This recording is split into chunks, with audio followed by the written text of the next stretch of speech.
Hey guys, welcome back to Believe in Eagles, brought to you by FanDuel. I'm your host, Leigh Mayock, and you know what, Dad? I'm just gonna call you my co-host now. You're not really a guest; you're like low-key my co-host, Mike Mayock. Everyone, how you doing? It's yeah, it's good. It's amazing how you've kind of indoctrinated me over the last couple of years into this role. Do Thank you you. mean revamped your career? No, no, I think I think you drafted me without my consent. Mhm. Yeah, It happens. yeah. I got a phone call from one of my BC teammates this morning, Yeah, and Mark Rapinion, who played for the Buffalo rope. Bills, We call him rope. and he's a big commercial real estate guy in Boston now. And he's like, Mike, I was just driving to a meeting with a bunch of brokers, and I put on the Believe in Eagles podcast with your daughter. And he goes, I was laughing for 20 minutes. He said, I loved it. He said, you were talking about Jalen Hurts and about he reminds you of a duck, like placid on the top, and his legs are going crazy underneath the water. And your daughter was like, I never heard that. What does that mean? What are you talking about? And he said he was cracking up the whole way. So That's hilarious. I yeah, he mean, liked it. He okay, liked it. well, thanks for shout out to Mark Opinion. I hope you get a lot Rope of commercial real estate gigs this week. Rope's a good dude. Sale? Anyway, Okay, yeah. So wait, do you like my background? I decided I'm keeping it NFL draft vibes through April. Don't you think that's appropriate? I do, honey. Yes, And you haven't said anything about my glasses. I think the background and the glasses are both appropriate for a professional young woman. Yes, I Well, can I like it. tell you why I'm wearing these glasses? I was afraid you were going to. Yeah. My eyes and my face are so puffy from sobbing last night. I was up watching things about the moon till like 2 a.m. last night. Sobbing. Dad, it was so beautiful. Did you watch any of it? No, but you better stay up late tonight then and see if our country bombs Iran. You Dad, know, I don't want no. I'm focusing on the good in the world and humanity and all of us coming together on a moon mission. Shout out Artemis II. It was one of the coolest things I've ever witnessed in my entire life, and the moon is so beautiful. Did you know it's colorful? tell me I'll about send it, you honey. pictures. I'll send you pictures of it. It's like literally, it's colorful. Um, a lot of people were sobbing because the commander, his wife passed in 2020, really young from cancer, and they have two younger daughters. And then he continued on his like astronaut missions, and he got up there and they found a new crater on the moon, and he asked NASA if they could name it after his late wife Carol. Um, and he said he wanted to name it after Carol because it was a bright spot on the moon. That's very cool. Very, very Isn't cool. that so beautiful? And NASA said Yeah. yes. Yeah. So they See, named she one crater after Carol, and they named one crater after their what they nicknamed their ship, which is Integrity. Isn't that very cool. beautiful? It is. Oh, it was so cool. And I watched. There was like 40 minutes where they lost. They went around the backside of the moon, and you lost all signal with command. And so, like, waiting for them to come back and be like, Houston, Houston, we're here. Like, you know what I mean? That was so freaking cool. And I anyway, it was just all the things about the moon. I don't know what I mean. The moon, it's very emotional and pulling. And so I was up last night sobbing over the moon. But also, I was like, they were showing command, and it was so cool because there were so many people that they showed that worked on this. Like, it wasn't just the astronauts, like so many scientists and women in STEM, and like it was the coolest thing, one of the coolest things I've ever seen in my life. There are a couple of good movies in the back in the day about the first Moonlight. trip. What's that? Moonlight. Were you alive during that? Yeah. Do you remember Oh, it? I remember sitting with Nan and Pop in our old living room and I was just a kid, and they let me stay up for it. And so this is I don't know what year it was. I'm Wait, guessing you didn't watch 19. it, right? You didn't have. Did you have TV? There was a yeah. It was. I mean, the TVs back in the 1960s weren't exactly state of the art, but we were able, and I don't remember how or why, Mhm. but I still remember whoever it was. Was it John Glenn, the first astronaut on the moon? who said one giant step for man and a giant step for mankind. That There was a whole leap and a step, but yeah. yeah, that whole thing. And you could see him jump down on the surface Mhm. of the moon. It was very hazy because in those days, that was Blurry. Yeah. yeah, it was, but Nan and Pop let me stay up and watch it, and it was really it was very exciting. That's so cool. So you've seen 2 moon missions. That's what happens when you get old, Lee. You see a lot of things. Well, anyway, I'll send you a lot of the stuff that I found out to be really cool. Okay. Anyway, okay. Enough with the moon, I guess, even though I think it's going to be my personality for the next week. Is all I can talk about and think about is this moon. But for the sake of the Believe in Eagles podcast brought to you by FanDuel, let's get into some Philadelphia Eagles talk. Let's draft is coming up, but let's first start with AJ Brown. What's the latest that you've heard on that, and how is that going to affect what the Eagles do in the draft, like either way? Well, I think everybody knows by now that the Rams and the Eagles were talking about a potential trade. Mhm. And I think Howie and the Eagles have a very definite feeling for what they think value is for AJ Brown, and they're not going to move him if they don't get value. So they weren't able to come to an agreement. But apparently the Can talks, you remind us what everyone thinks the value is right now? well, no, I mean, Approximate. Do you have an idea? I think in the second round range, people are thinking, Okay. and it also depends on another team assuming his salary and not asking the Eagles to take any part of it. I mean, that all comes in the equation. So I wasn't privy to what the Rams did or didn't do, but at the end of the day, the Eagles didn't deem it was enough. So that, and what the Rams were going to do was they were going to trade for him, and then they were going to probably move their Devontae Adams, their 33-year-old wideout who's been an all pro for years, but his salary's high and he's getting old. So they would have moved him out to Mhm. make room salary wise for AJ. So anyway, it didn't happen, but the whole NFL world is aware that he may be available for the right price. So the way I look at it, Lee, is that the draft is in 2.5 weeks. And if they're going to move him, it needs to be anytime before or during the first part of the draft, because for a couple of different reasons. One is they want draft picks this year, Yeah. not next year, right? So if they wait a month, the draft, they're going to get next year's picks. Wait, I So actually forgot that they could literally make that happen during the draft even. it's how they got AJ Brown in the first place. They traded for him during the first round. I So completely forgot that. Yeah. they traded with Tennessee and had to cut a deal with his agent for an extension to make sure that everybody was protected before they got off the clock in the first round. I mean, I always thought that was just an amazing job by Howie and his team to get that all done before they got off the clock. It Yeah, what started do you get, like beforehand, but 7 minutes? How long do you get? 10 in the first. Yeah, that's So, crazy. so anyway, I think it's really important that if they're going to move them, they do it now or up to the beginning of the draft. And also, if they draft a wide out in the first round and they don't move AJ, everybody kind of knows that they're going to try and move them later, so they lose some leverage. So there's some timing issues involved. I'm not privy to what they want or don't want to do, but if they're significantly want to move them, it's going to be between now and that first round. Okay, and then if they significantly want to move him, what type of wideout are they looking for in the draft then? Well, I think most people think is kind of a replica of him, which is a big, strong. They already have Devonte Smith, Right. um, who's a slight frame guy that can play inside and out. But so I think what happens is you start looking, and I look at my list. Mhm. You start looking at the bigger, stronger guys that could kind of replicate a lot of the big slants and the big body throws on the outside. So and in the first round, who would they be? Carnell Tate's going to be gone early, the Okay. wideout from Ohio State. I think Tyson from Arizona State makes a lot of sense. He's a tall, acrobatic guy. David Boston from Washington, another big, strong guy.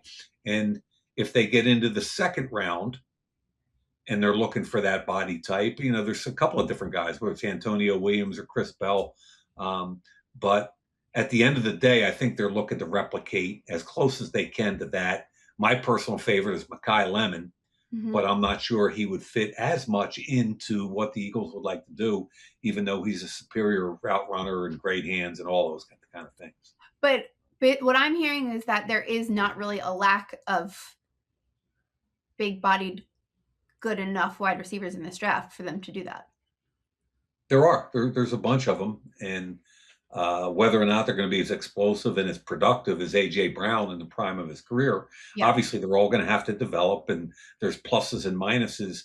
I mean, this Jordan Tyson from Arizona State is a big. I mean, he's really athletic. He's more fluid than AJ, not as strong as AJ. He is, but you know, Denzel Boston is a little more of his body type, big, strong, powerful guy, back body catches, big body, strong hands. And down through the third round, there's some big, strong guys. But, if they're going to move AJ, most people think they're going to take a wide receiver in the first to complement that loss. It doesn't, in my mind, I'm not sure it has to be in the first. Okay, then let's branch out and talk about their draft needs outside of potentially needing a wideout if they move AJ Brown. What is that Sure. looking like based upon what's available in the draft this year and their picks? The other day, Leigh, I was looking kind of at the Eagles' losses on defense over the last couple of years in free Mhm. agency. Yep. And I think it's not just this year. Like this year, they lost Jalen Phillips, N'Kobe Dean, Reed Blankenship were the three main. They lost more, but Mhm. and I think Reed Blankenship's more important than a lot of people think. Did you say Jalen Because Phillips? yeah, Yeah, I feel like that's a big one too. oh, I do too. Mhm. And I think so. Those three guys are a big deal. The year before, they lost Milt Williams, Josh Sweat, Darius Slay. I mean, that's six starters right there over 2 years. So kudos to our guy Vic Fangio for continuing to produce at a high level. They're going to put more pressure on him though this year because of who they keep losing. So they were I think number 3 in the league in points allowed last year, and Vic is just so good. So anyway, the way I look at this Yeah. is I think edge rusher because they lost Jalen Phillips. They've got a couple undersized guys like Nolan Smith and Jalex Hunt who are quick, twitchy, undersized guys. If they look at pick number 23 for an edge guy, I think it ought to be a bigger guy, a little bit more like Jalen Phillips, just to offset all the smaller guys they have. And if you're looking at that, I think TJ Parker from Clemson makes sense. He's almost the same size as Jalen Phillips was coming out. I like him a lot. I think he's got a lot of upside. Keldrick Falk is even bigger. He's 278 pounds. That worries me because he might grow into a defensive tackle. He's only 3. Both of these kids are 3 years out of high school. Think about that, Leigh. Wait, There's that's 3. insane when you put 3. That's insane when you say 3 years out of high school. Well, they're juniors. That's the wildest perspective swing I've had in a while. That's crazy. Okay. I don't know what that means, Well, I just mean but to think of that, them being when you think of a junior, I think a junior in college, you think, oh, almost a senior, right? But then when you say only 3 years out of high school, you're like, that's a child. yeah. And kind of my point when you're a GM is like, just to give you an example, Akeem Messador, who's another edge guy out of Miami, he was in college, I think, for 6 years. So Yeah. he's 6 years removed from high school. Right. Plays the same position as the two guys I just mentioned to you, yet they're only 3 years removed. It's almost to your point, the difference between a grown ass man and a boy, Mm-hmm. right? And you don't know how much growth is left Right. in those two young guys. How big are they going to get? Like, is this Keldrick Falk going to be 290? And instead of being that edge you thought he was, is he going to grow into a 3 technique defensive tackle? So there's a lot of different things that go into it. And they're really good conversations. The net of it is, I think, Messador might be somebody they look at, TJ Parker. But Edge, I think, is important. They got to get another, but they signed a couple of guys. Ebiteki, who's a Penn State guy, Joe Tryon Shoryinka, who's a former first round pick who hasn't panned out for the last 4 or 5 years, who's a long body, big body guy. So Okay. they signed a couple of guys, which is what Howie always does. But I think they need some new blood on the edge. That's number one. Number two, that offensive line worries me. It started to fall apart last year a little bit. Lane Johnson is a Hall of Fame right tackle. Maybe he has 1 year left. He's been breaking down a little bit from an injury perspective the last couple of years. Yeah. Landon Dickerson, the left guard, almost people said he was going to retire this year. He's only 4 or 5 years out of college. What? Yeah, he's beat up. Wow. Um, Is that all? Is this all tush push related? Too many tush no, pushes? not even close. I mean, when I was with the Raiders, Landon Dickerson was a 21 draft pick who we loved. I loved the interview with him, and our doctors told us that we shouldn't draft him because, and I forget what it was. I think it was knees. Like Mhm. his knees were potentially degenerative. You might not get a full first contract out of him. So I think what our viewers need to understand is even though all 32 NFL doctors get access to the exact same x-rays, their opinion of those x-rays differ 32 different ways. Mhm. So here you have the Raiders doctor telling us you better not touch him, and the Eagles doctor saying, yeah, go. He's fine for at least one contract. Well, it's The the same bottom as line, GMs and coaches looking at the same player doing the same drills and getting a completely different vibe from it. No? yeah, but I would say that, yeah, that's fine. And the same thing with character. Yeah. Everybody gets this character reports and they Yeah, and interpret it different ways. yeah. Um, but I think Dickerson was beat up last year. Lane Johnson's going to retire in the next year or two max. Yeah. So they need some youth on the O line. And the question to me is, and I wish I knew the answer, is last year they took 3 offensive linemen on the third day of the draft. They took a kid from Boston College in the fifth named Drew Kendall, who's a center guard, right? And they took 2 tackles who were really talented guys, Miles Hinton and Cam Williams. I would love to know what the Eagles think their development of those 3 kids were, because I think it'll largely dictate how aggressive they are or aren't in drafting linemen this year, because they took 3 of them last year. Okay, and So, you have no idea where they're at in their development? well, they didn't really play. They Right. didn't play much. Mhm. Um, so it's really what the people in the building thought about their development in practice, what kind of kids they are, how hard they work, all those things. And this So, is all uh, without Stoutland. well, we can get into it in a minute. I think it's important to talk a little bit about what their offense might look like next year Uh-huh. with a new offensive coordinator and new offensive line coach. All those things Mhm. I think needs to be talked about because it will also influence who they draft. Right. But that O line needs to be looked at, and if they want an O lineman at 23, um, I think Caden Proctor from Alabama to me has more talent than any tackle in the draft, but I don't know if he's an outside zone guy, which is what their offense is going to go to. Mhm. There's a kid named Penn State whose last name I have trouble pronouncing, who's an offensive guard, who's one of the best players in the draft. I think he'll be gone before 23, but if not, they had to look at this Penn State guard, Ione or whatever his name is. I got to I'll look learn up it. the pronunciation before we do this next time so you can talk about him properly. Yes, and I apologize. I had it. I just, and I got to know it for our Sumer draft too. He's Oh, a wait, yeah, really wait, good. guys, breaking news. My dad is going to be doing a live draft broadcast this season. You can catch it live on YouTube at Sumer Sports. I'll be there too. You won't see me, but I'll be helping make him look good. But yeah, that is breaking news. Mike Mayock back doing a live draft, the whole night one live at Sumer Sports YouTube. So that'll be Thank you, fun. Leigh.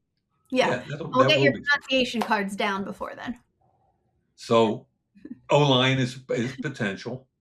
Okay. Um, we already talked about wideout. If they're going to move AJ Brown, they're going to probably have to draft a wideout. Yep. Um, they need a safety.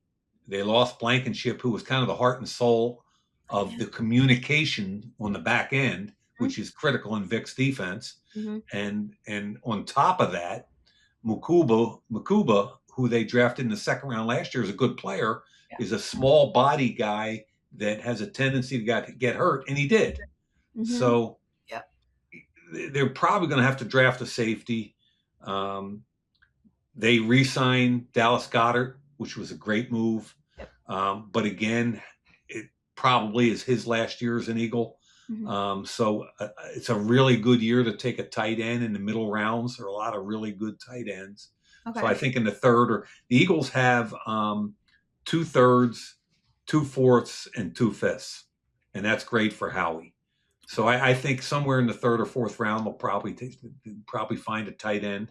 Mm-hmm.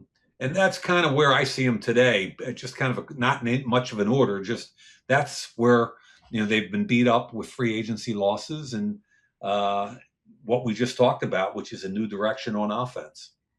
Okay. Speaking of the new direction on offense, did you hear what Lavonte David said about Jalen Hurts as a defender? Let me just remind you. Go ahead. So he's the recently retired Tampa Bay Buccaneers linebacker, Lavonte David.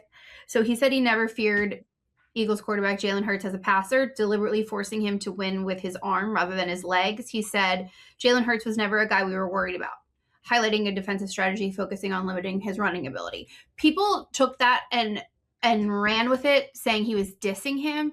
I personally, not that you asked, but personally, I just feel like Lavonte David was giving his experience defending Jalen Hurts and the game plans they would use. I don't think that's a diss. I think that's a game plan, and I think that's a fair game plan to say. What is your take on it? I think you hit it right on the head. Okay. So why are And people so up in arms? because that's the world we live in. They're going to take that and they're going to not twist it, but they're going to take it and say, oh, he's completely thinks Jalen Hurts can't play quarterback. Well, Jalen Hurts has already been to a couple Super Bowls in his career. Was the MVP. I mean, at the end of the day, Jalen Hurts is a Super Bowl quarterback, and there aren't many that can say that.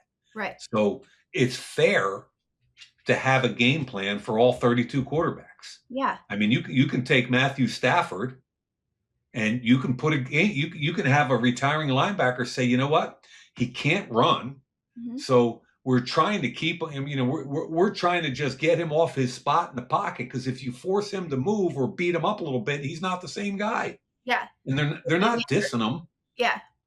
They're just saying, hey, this is how we tried to play him, right?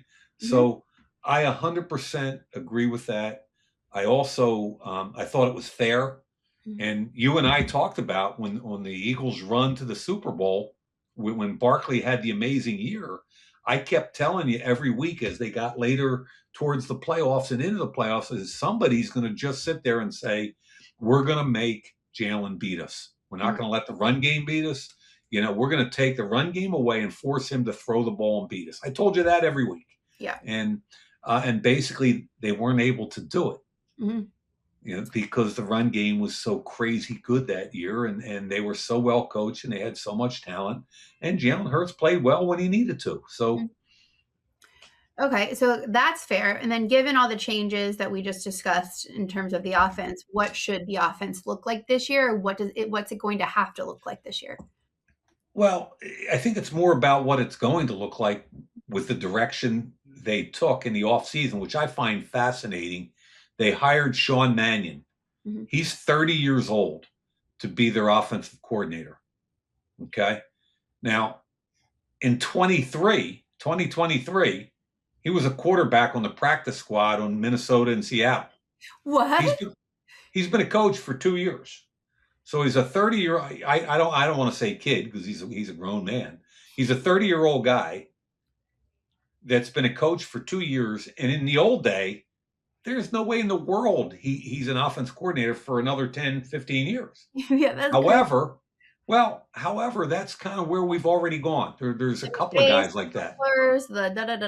Yeah. Yeah, everybody's looking for the next young genius. And what they're also looking for, Leigh, and this is the important thing, is they are looking for people off certain coaching trees that have been Mhm, exposed to. So this guy's been exposed to like McVay, Kevin O'Connell in mhm. Minnesota, Kubiak in Seattle, LaFleur, Green Bay.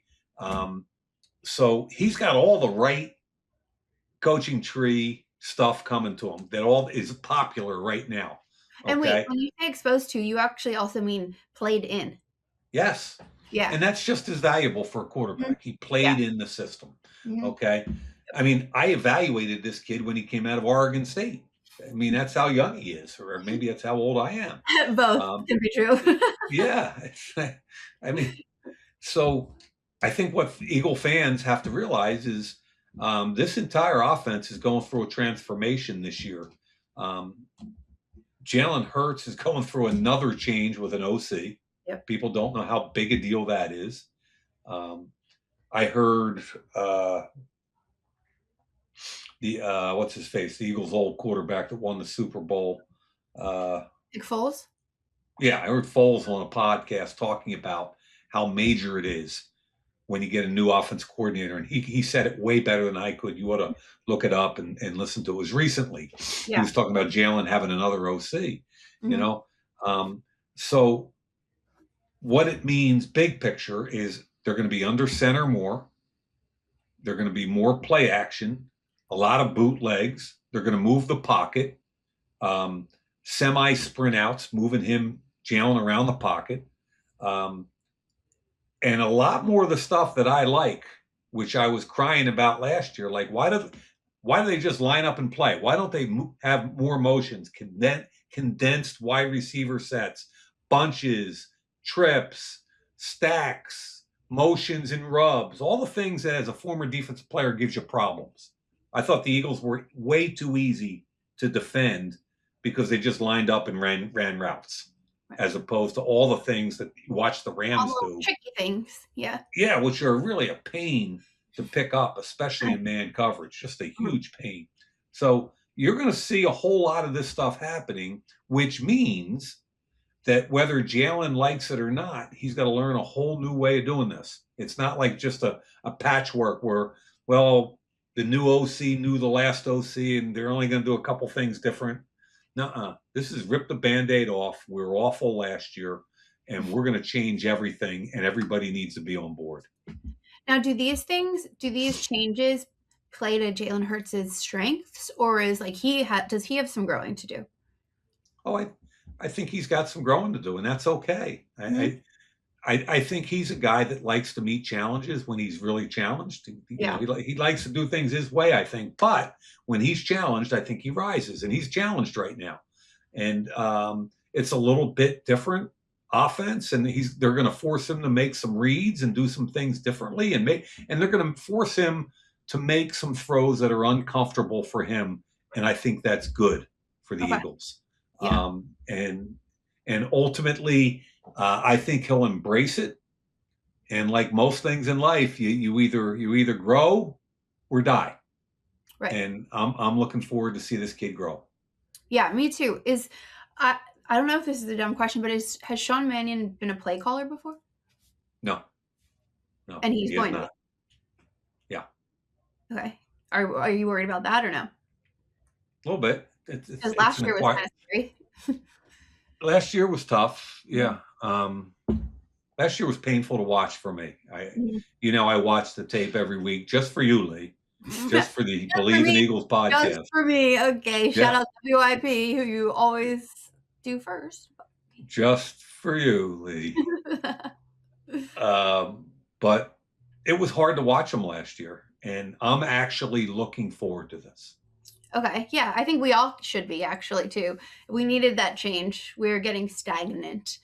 Um, but I also before we go, I need to tell you about I won a FanDuel bet last night. What By did you the win? skin of my teeth. Okay. Obviously football, there's not really football going on right now to bet on. So I did NBA. I'm doing NBA.